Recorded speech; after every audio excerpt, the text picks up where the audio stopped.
Bonjour à tous. Place dans un instant à l'audition de Bruno Racine, le directeur de la Bibliothèque nationale de France, qui a été entendu fin mars par la mission commune d'information sur l'accès aux documents administratifs et aux données publiques. Alors, la numérisation du domaine public doit-elle rester dans le domaine public? Eh bien, cette question fait débat. Pour la Bibliothèque nationale de France, eh bien, clairement, la réponse est non, puisque la réutilisation commerciale des données de Gallica à la bibliothèque numérique de la BNF eh bien, est payante et sujette à licence. En effet, eh bien, cette bibliothèque numérique Gallica rapporte pas moins de 500 000 € par an à la BNF. C'est un choix à la fois économique et politique. Pour en savoir plus, donc, tout de suite, retour à cette audition qui s'est tenue fin mars au Sénat. Nous entendons maintenant M. Bruno Racine. Nous avons le plaisir d'entendre M. Bruno Racine, président de la Bibliothèque nationale de France, accompagné de M. Arnaud Beaufort, directeur des services et des réseaux. Monsieur le Président, l'ouverture des données culturelles est un enjeu majeur, mais aussi un défi technique et juridique. Pourriez-vous nous présenter la politique de mise à disposition, mise en ligne et réutilisation des données publiques numériques ou des œuvres numérisées par la Bibliothèque nationale de France, avec les objectifs, les publics visés, les jeux de données et contenus, les modalités techniques, juridiques et financières de réutilisation, décrire les types de partenariats, notamment avec les acteurs privés que la BNF a développés autour de la numérisation, de la mise en ligne et de la réutilisation. Enfin, nous dire comment vous envisagez les conséquences pour la BNF de la transposition de la directive de juin 2013 et des engagements de gratuité pris notamment dans le cadre du G8. Ça fait quelques questions, Monsieur le Président. Monsieur le Directeur, je vous laisse la parole. Merci, Monsieur le Président. Oui. Merci, Monsieur le Président. Je vais essayer de ne pas être redondant avec ce que mon ami Lemoine a pu dire avant dans le domaine des archives. Je précise aussi que M. Beaufort, qui est directeur général adjoint de la BNF, a été aussi le rapporteur de la partie numérisation demandée par le ministère de la Culture dans le cadre de la modernisation de l'action publique, de la MAP. Rapport qui portait sur tout ce qui est dans l'orbite ou périmètre du ministère de la Culture, mais non le domaine des archives. Alors, donc, dans la lettre que vous nous avez adressée, il y a des questions disons, qui ont une portée politique ou technique inégale. Peut-être rappeler que la BNF, dans le domaine de la numérisation du patrimoine, a maintenant une expérience relativement ancienne, puisque sa bibliothèque numérique Gallica a ouvert à la fin du siècle dernier, en 1998, à la suite des premiers programmes de numérisation, que Gallica et que la politique de numérisation a changé d'échelle au milieu de la décennie passée, vers 2005, 2006, 2007. Au départ, donc numérisation plutôt très sélective, anthologique, les grands textes, les textes fondamentaux, et à la suite notamment de l'annonce des programmes massifs entrepris par Google, le modèle a changé et la BNF est passée de cette numérisation, je dirais presque artisanale, à un processus industriel de masse, notamment pour les imprimés.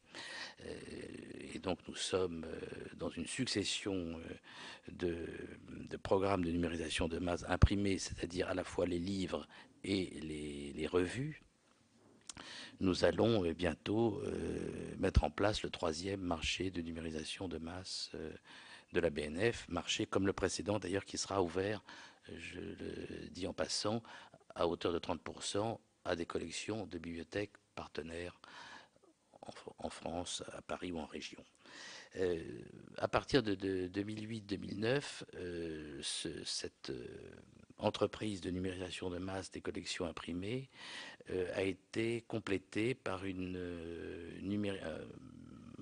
programme de numérisation plus méthodique et systématique de ce que nous appelons dans notre jargon les collections spécialisées de la BNF, les manuscrits, les partitions, les cartes et plans, estampes, gravures, photographies, monnaies et médailles, qui font dans une très large mesure non seulement la richesse, mais aussi la singularité de notre patrimoine. Tandis que les collections imprimées sont presque par définition des multiples, et donc une partie d'ailleurs se retrouve par exemple sur Google Books. Donc ces programmes forment un tout assez impressionnant maintenant en termes de quantité, puisque sur Gallica, nous avons un peu plus près de 2 900 000 documents, je dirais, libres de droit, accessibles donc à tous, complétés. Alors, ce n'est pas le tout de la numérisation, puisque nous avons aussi il y a aussi des œuvres sous droit qui sont disponibles sous forme numérique. Elles ne sont pas disponibles à distance, donc elles sont disponibles pour les lecteurs de la BNF dans ce que nous appelons Gallica Intramuros, qui donne accès à... Aujourd'hui, la différence n'est pas énorme, hein, on est entre 2,9 millions et 3,2 millions, mais au fur et à mesure que vont se développer des programmes de numérisation d'œuvres sous droit, notamment dans le cadre de la loi sur les indisponibles, l'écart entre Gallica Intramuros et le Gallica extramuros, si je puis dire, va légèrement, ça va s'accroître de façon plus significative. Alors, je ne vais pas peut-être m'étendre sur le pourquoi de la numérisation. Je pense que tous les domaines concernés ont les mêmes objectifs. Cela étant, l'idée de rendre les collections de la BNF aujourd'hui réservé aux lecteurs accrédités, ou naguère réservé aux seuls lecteurs accrédités, c'est-à-dire 1000 à 1300 par jour, de les rendre accessibles à distance, s'inscrit aussi chez nous dans un souci comme pour les archives, j'imagine aussi, dans un souci de conservation des documents. En ce sens que un certain nombre de documents très fragiles, très précieux, ne peuvent être communiqués qu'avec encore plus de parcimonie. Je pense aux manuscrits, à la réserve des livres rares. Donc tout ce qui est numérisé dans ces collections et qui n'était en réalité accessible, alors là véritablement qu'à des poignées de spécialistes, devient universellement accessible sans dommage pour les originaux, ce qui est évidemment pour nous une préoccupation majeure. Et puis il y a un troisième objectif qui a un lien avec le sujet libération des données ou des métadonnées, c'est la réappropriation par toutes sortes d'utilisateurs des documents que nous mettons en ligne. Il ne s'agit pas simplement de les rendre accessibles, lisibles, dans le cas de livres, mais aussi d'en permettre la réutilisation à toutes sortes de fins, de loisirs, culturelles, éducatives ou commerciales, bien entendu, éditoriales notamment. Donc, la libération des données, c'est pour nous un axe majeur, je dirais, de notre réflexion, et dans lequel il y a lieu, je pense, de distinguer deux sortes de données, celles que nous appelons dans notre jargon les métadonnées, c'est-à-dire la description des documents, qui peut être plus ou moins riche, et qui est en tout cas une métadonnée, notice bibliographique de la Bibliothèque nationale de France, est en soi un réservoir d'informations et de données, et puis les contenus eux-mêmes, les documents eux-mêmes, et ce sont deux problématiques différentes, mais évidemment liées. Alors, vous me demandiez quels étaient les publics visés. Je dirais, il n'y a pas de limitation au public que nous visons par cette politique de numérisation et de libération des données. Il y a évidemment les publics traditionnels de la BNF, les chercheurs notamment, ou les éditeurs dans le secteur professionnel qui utilisent beaucoup, qui s'appuient beaucoup sur nos données bibliographiques notamment. Mais l'idée, c'est évidemment d'élargir ce premier périmètre relativement ancien et classique aux enseignants, par exemple, voire à toutes les communautés virtuelles qui se cristallisent autour de thèmes ou de thématiques ou de centres d'intérêt particuliers. Plus, bien entendu, c'est, je pense, une des préoccupations qui est à l'œuvre dans les recommandations de l'Union, de la Commission, faire de cette masse considérable d'informations et de données culturelles en faire un aliment pour la croissance, pour les industries créatives, notamment, puisqu'évidemment, plus ces données sont propriétaires, si je puis dire, moins elles servent à l'émergence de nouveaux services ou de nouveaux produits marchands. Alors, en ce qui concerne les métadonnées, mais M. Beaufort pourrait compléter beaucoup utilement mon propos. La BNF, avec près de combien 13 millions de notices bibliographiques, est évidemment un des plus gros réservoirs d'informations dans ce domaine. Ces données bibliographiques étaient conçues selon un format lui-même assez ancien, qui n'est pas spontanément utilisable ou trop exploitable par les moteurs de recherche. Donc il y a eu tout un effort, je dois dire, massif accompli par la bibliothèque pour rendre cette masse de données plus accessible dans l'esprit de la libération des métadonnées. Et donc ceci se concrétise par je dirais, un service particulier qui est le service data.bnf.fr, lui-même lié à la politique d'ensemble de l'État data.gouv.fr. Et dans le principe de data BNF par rapport à un catalogue classique, c'est de réaliser des clusters, des agrégations de données sur un sujet particulier. Le sujet peut être un auteur, par exemple. Si vous avez, que sais-je moi, Balzac, vous aurez toutes les œuvres de Balzac sur une même page, n'est-ce pas? Toutes les œuvres de Balzac, sur Balzac, les gravures ou les photos de Balzac, et ainsi de suite.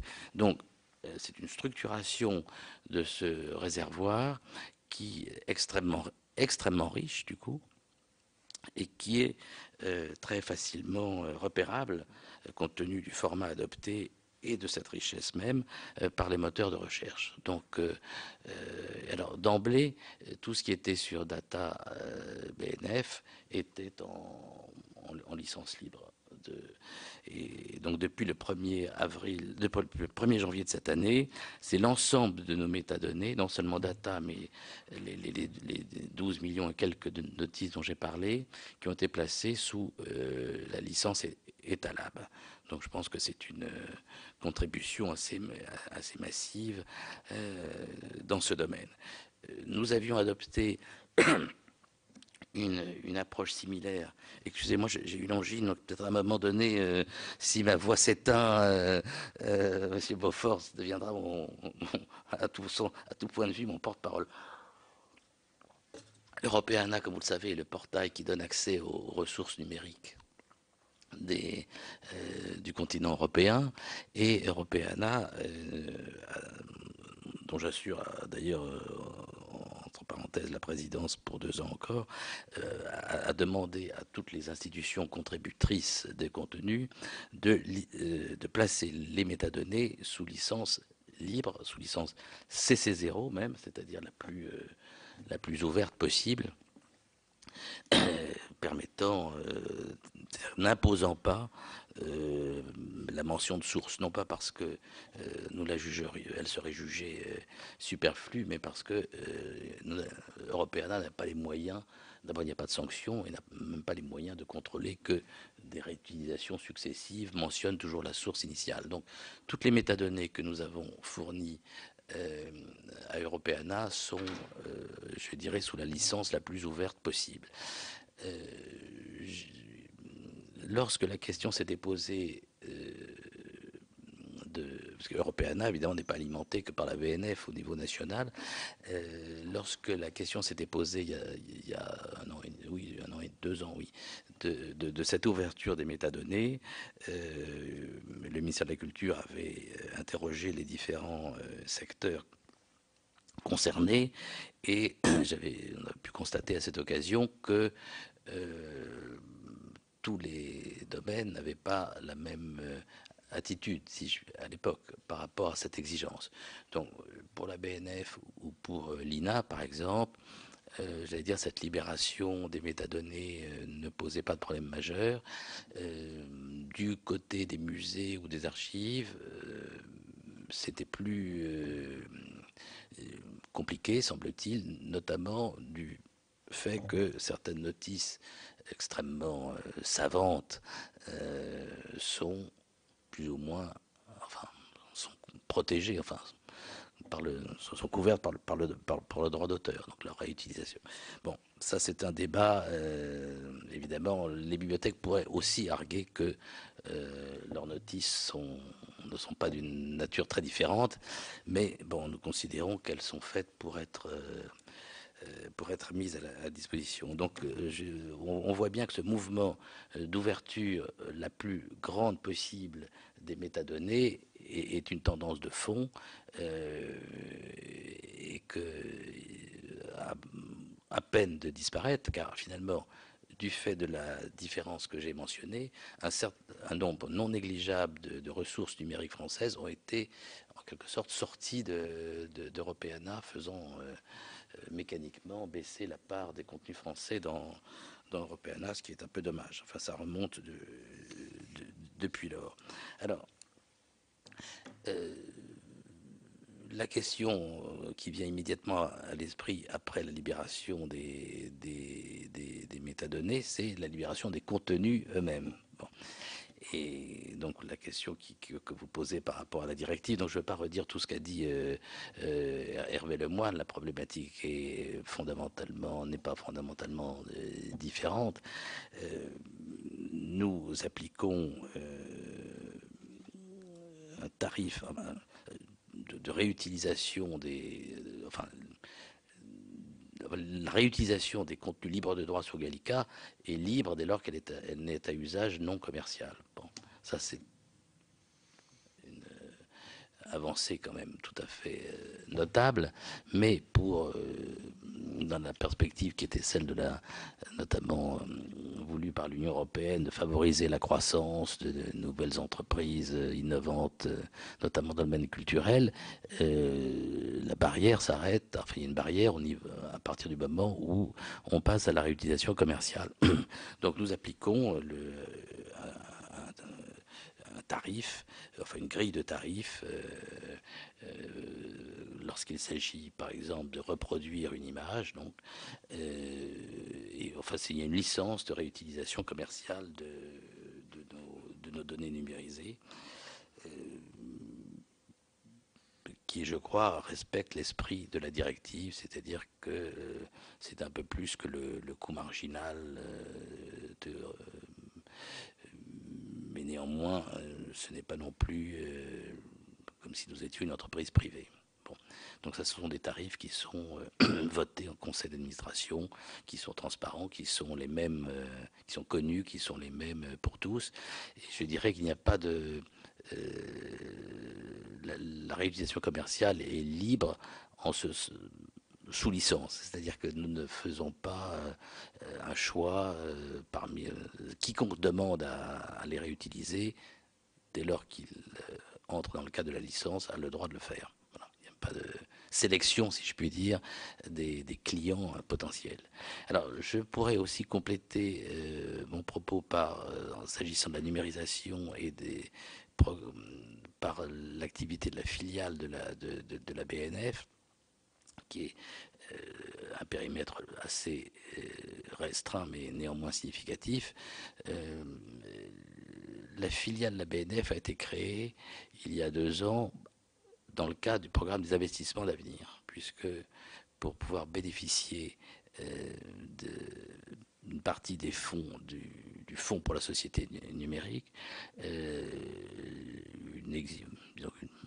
l'exigence du commissariat général à l'investissement a été que la BNF se dote d'une structure dédiée chargée de porter ses projets. Donc la filiale est une filiale à 100% de la BNF. Elle a conclu 2 programmes, 2 accords de numérisation, l'un sur le livre ancien, c'est-à-dire le livre imprimé avant 1700, l'autre sur ses collections sonores qui sont en cours d'exécution, et elle s'apprête à en conclure d'autres, dont un sur la presse, car dans les collections imprimées dont j'ai parlé, des programmes de numérisation de masse, la presse n'est pas couverte. Pour une raison, bien que la presse se soit désimprimée. Pourquoi? Parce que ces marchés de numérisation de masse sont financés par une subvention spéciale du Centre national du livre, et que la presse n'entre pas dans le domaine du CNL. C'est regrettable par rapport à la cohérence de nos collections, mais j'allais dire c'est la conséquence du mode de financement qui a été adopté. Donc nous faisons un peu de numérisation de presse sur notre budget propre, et nous avons l'intention de l'accroître parce que c'est une lacune, et de le compléter par un accord de partenariat qui d'ailleurs, à la différence de l'accord sur le livre ancien, qui ne touchait quand même que quelques spécialistes capables de lire des livres en latin du XVIe siècle, et donc qui pouvait expliquer qu'on adopte pour ce partenariat des modalités de diffusion temporaires, relativement limitées. La presse, elle, intéresse un public plus vaste. Donc dans le cadre du prochain partenariat que nous envisageons, les collections qui seraient numérisées dans le cadre de ce partenariat seraient librement accessibles dès la numérisation, et non pas au bout de 10 ans, comme c'est dans le cas de ProQuest, sauf pour la fraction que nous mettons en libre accès. Donc, s'agissant de ces partenariats, donc qui reposent justement sur un modèle, par définition, sur un modèle d'exploitation commerciale d'œuvres du domaine public numérisées, on a maintenant une vision assez claire des conditions de l'équilibre qui sont cohérentes avec les directives européennes, c'est-à-dire de ne pas accorder d'exclusivité, même en un sens limité, au-delà de 10 ans. Et dans certains cas, on peut même aller au-delà de cette exigence et descendre à 7 ans.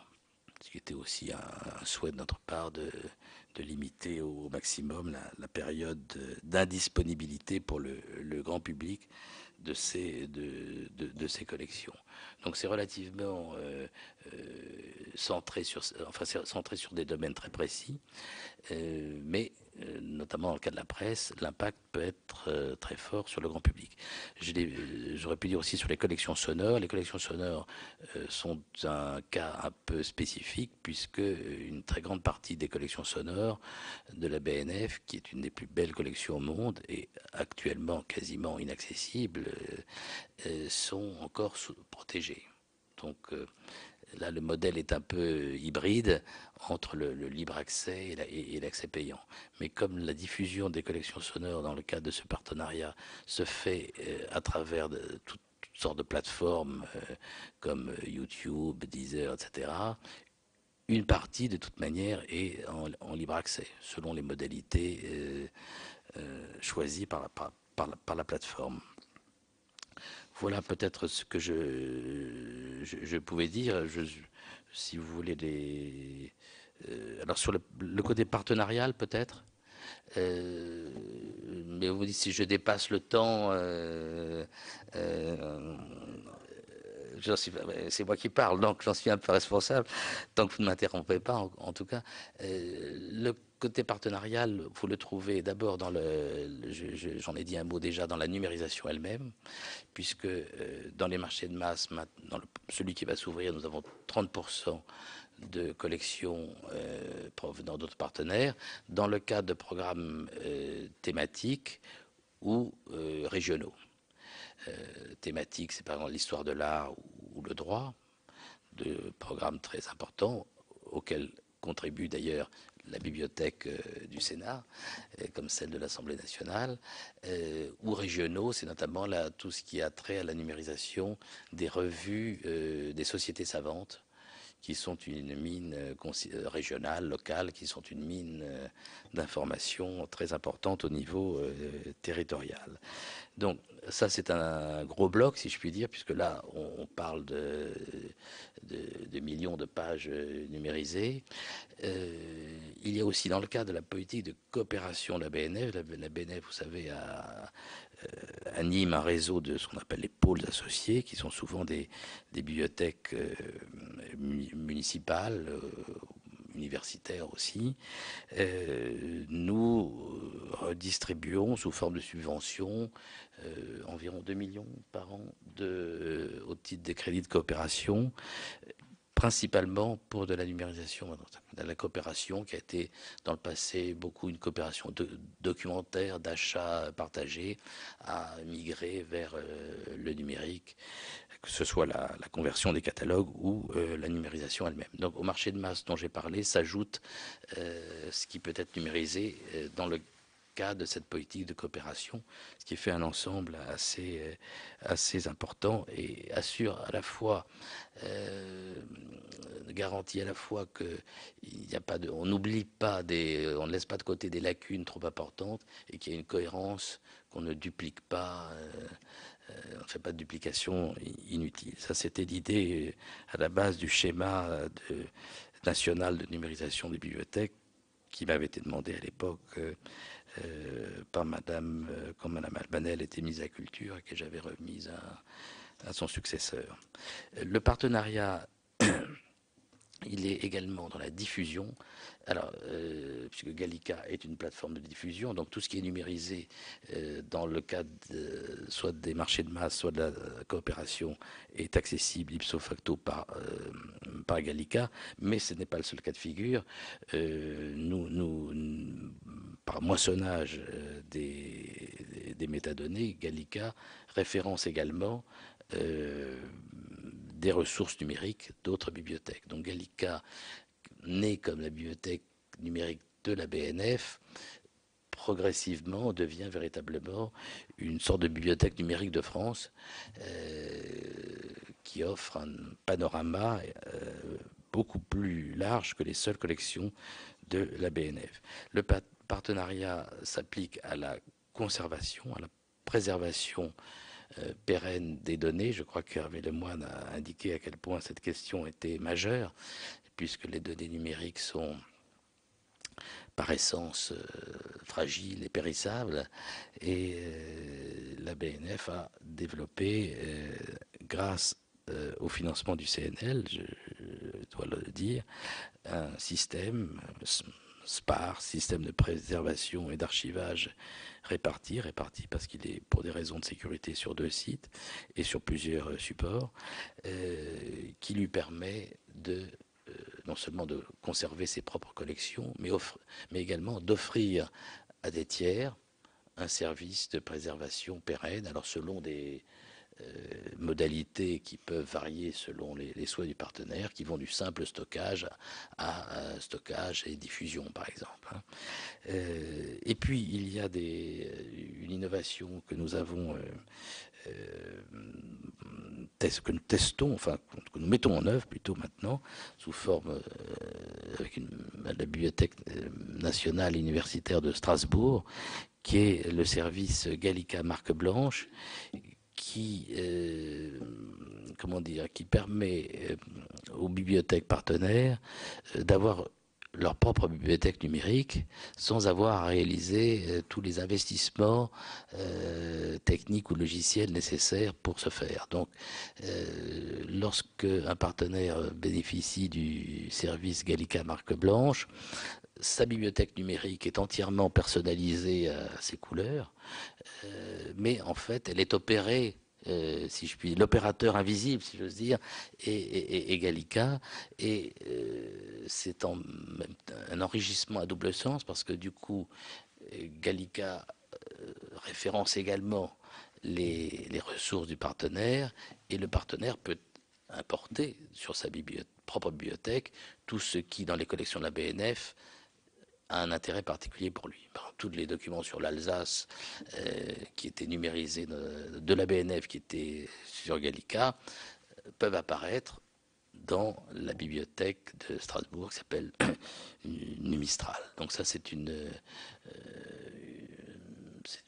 expérience extrêmement significative, parce que la bibliothèque de Strasbourg est extrêmement riche. Elle a de fait de son histoire aussi des particularités en termes de collection qui font qu'elle a une place particulière dans le réseau des bibliothèques françaises. Donc si cette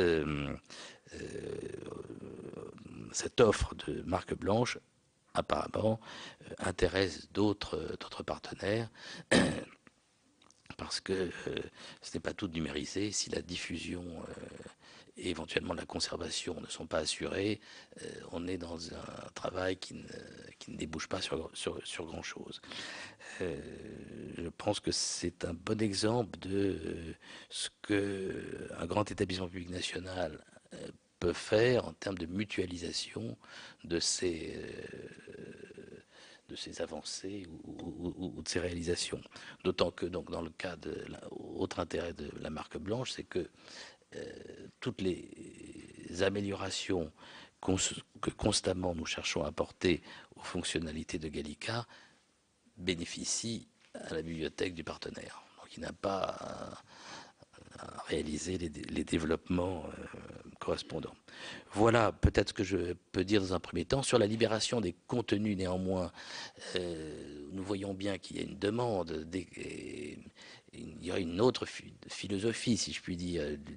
Le domaine public, dès lors qu'il est numérisé, devrait être en libre accès, enfin libre de réalisation de manière absolument gratuite. Je dirais n'est pas pour nous c'est un choix politique en réalité qui est sous-jacent, qui n'est donc pas celui actuellement du gouvernement français ni de ses établissements publics. Il y a un certain nombre de modèles économiques qui sont évidemment liés au fait que la réutilisation commerciale de ces contenus aujourd'hui est payante.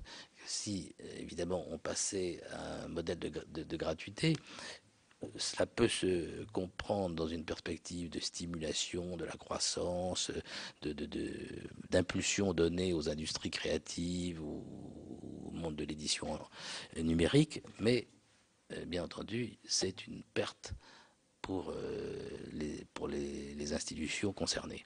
Dans le cas de la BNF, pour donner un ordre de grandeur,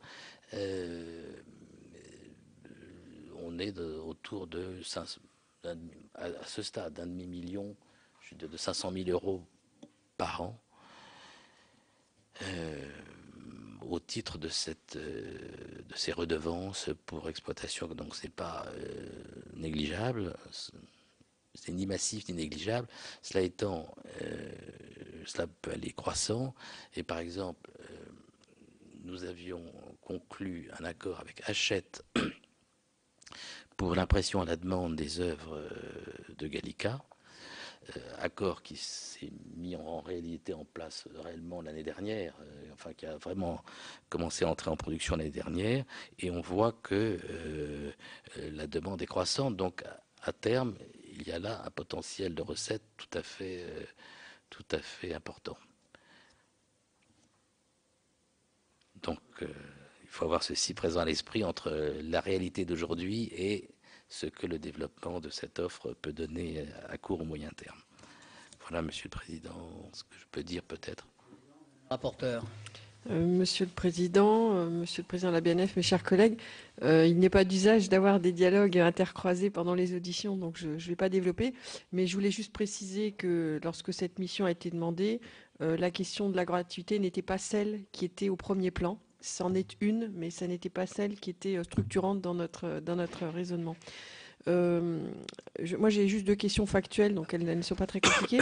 J'ai suivi avec attention les débats qui avaient eu lieu à l'Assemblée nationale voilà, sur ce sujet. Je voulais juste savoir comment ça s'était terminé sur la possible ou non consultation par les collègues députés Des accords de partenariat. Voilà. Est-ce que c'est Oui, ceux oui. qui souhaitaient le consulter ont pu le voir? Alors, d'une part, sur cette question que j'avais demandé l'avis de la CADA pour savoir quelle était la règle à suivre.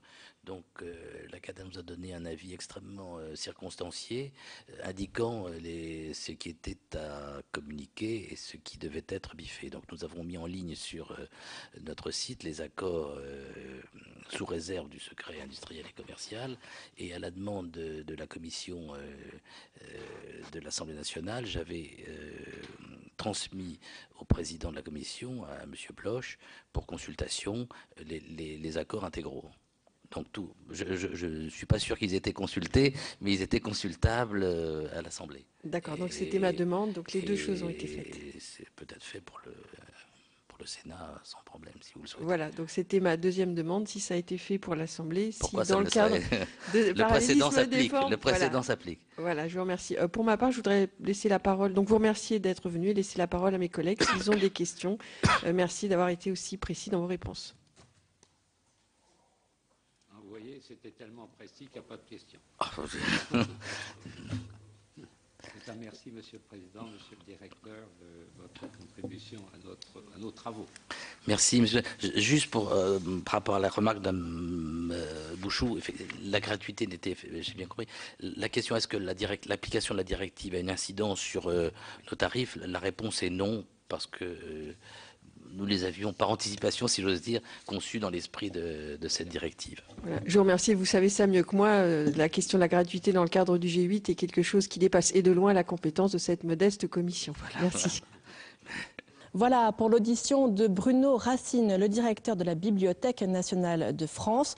Vous l'avez vu, outre le sujet de Gallica, un sujet qui prête à débat, eh bien, la Bibliothèque nationale de France mène une politique extrêmement importante en matière de numérisation des données et d'ouverture des données publiques.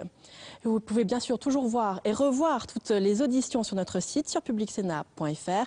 Prochain rendez-vous de l'actualité parlementaire eh bien, à 19h pour 24h Sénat présenté par Delphine Girard. Très bon après-midi sur les chaînes parlementaires.